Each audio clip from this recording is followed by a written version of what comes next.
this film is supposed to be about the history of the five-string banjo. It's being done with me on the banjo and Lothar Spree on the camera.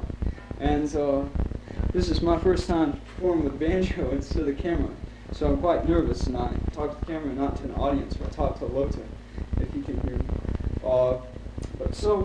I'm an amateur banjo player, and I was interested in the history of the five-string banjo, so we decided to make this film about the history of it. And I don't know all the history of the five-string banjo, but I know some of the history. And I'll talk about what history I know, and I'll play what I know with mistakes, because since I'm an amateur player, I'll make mistakes. I wonder if Lothar will make any mistakes for the camera.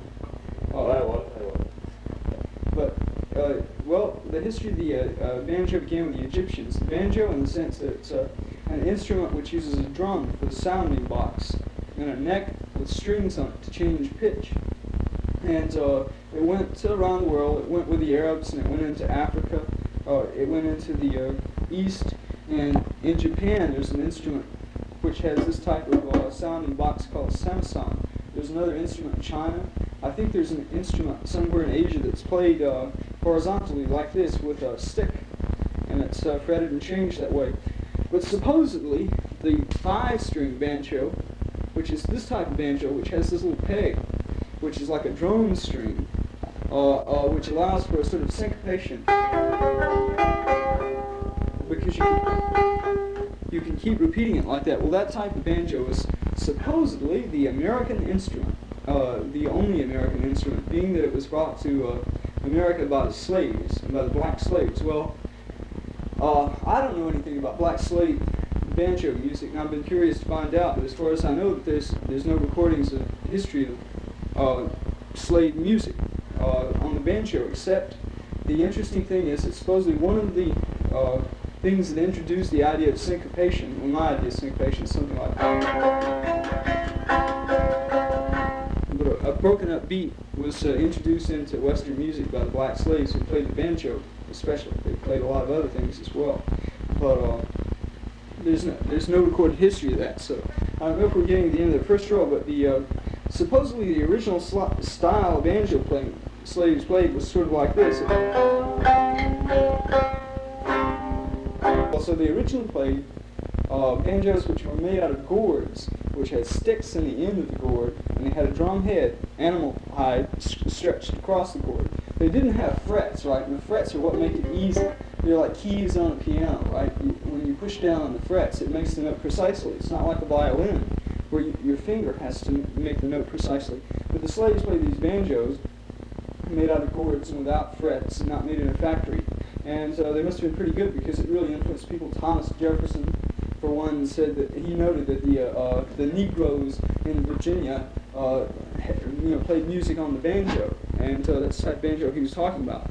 So supposedly, the original slave style of playing the banjo was a method, called down picking, or claw hammer, or frailing, or something like that. But it involves like hitting the strings down with your fingernail, rather than picking the strings like a classical guitarist would do. It's a very unique style, and the thumb hits the fifth string, the drum string, and keeps it going. Sometimes the Indian music with sitar reminds me of this idea, but I don't know too much about it. But anyway,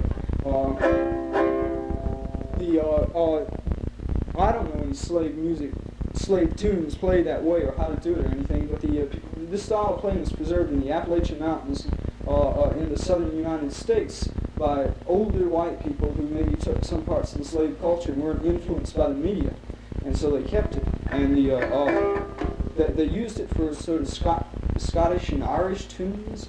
They adapted the banjo and the slave style to bagpipe tunes or something like that.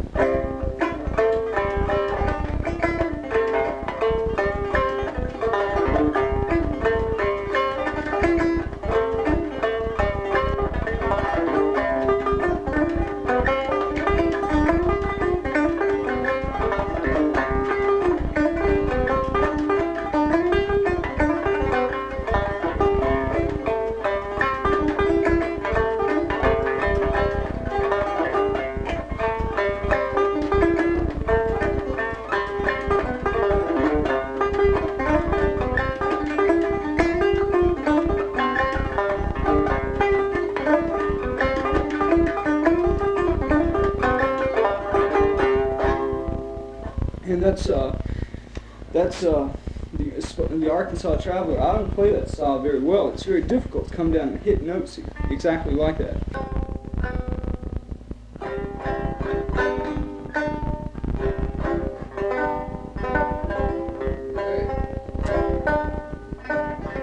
Well, we were talking about the slaves and music, and so with the slaves, the white people picked up on the slaves' music, I guess, especially the thing of syncopation, which was something that they didn't have, right? I mean, they didn't have any jive, and so they got interested in the slaves' music, and you'll find a lot of references in music or in history and references by like early white Americans to Nigger Joe, who played the fiddle really well, things like this, and Nigger Sam, who played the banjo, because the black people used to perform for the white people.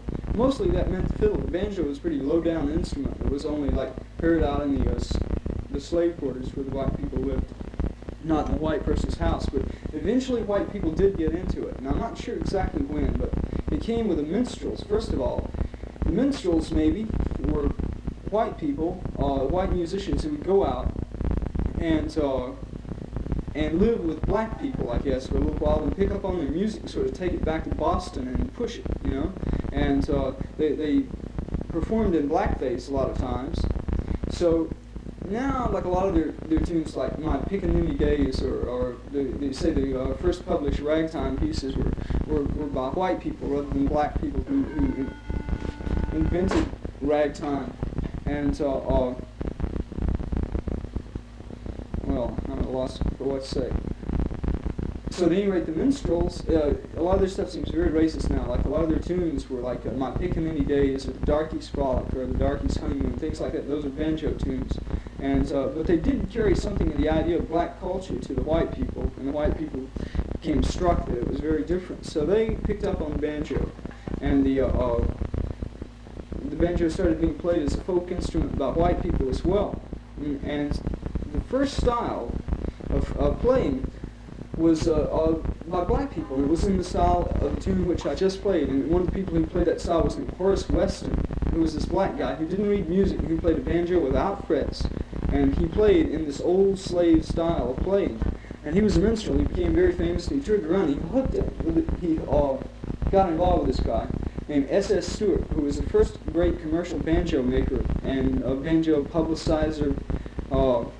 Weston used to tour under the auspices of Stewart and play concerts, and he attracted large audiences. I don't know, but I suspect that they were white audiences. So Stewart sold banjos. He made banjos and he sold them in the thousands, maybe the hundreds of thousands, I guess. And he used people like Weston to promote his sale of banjo.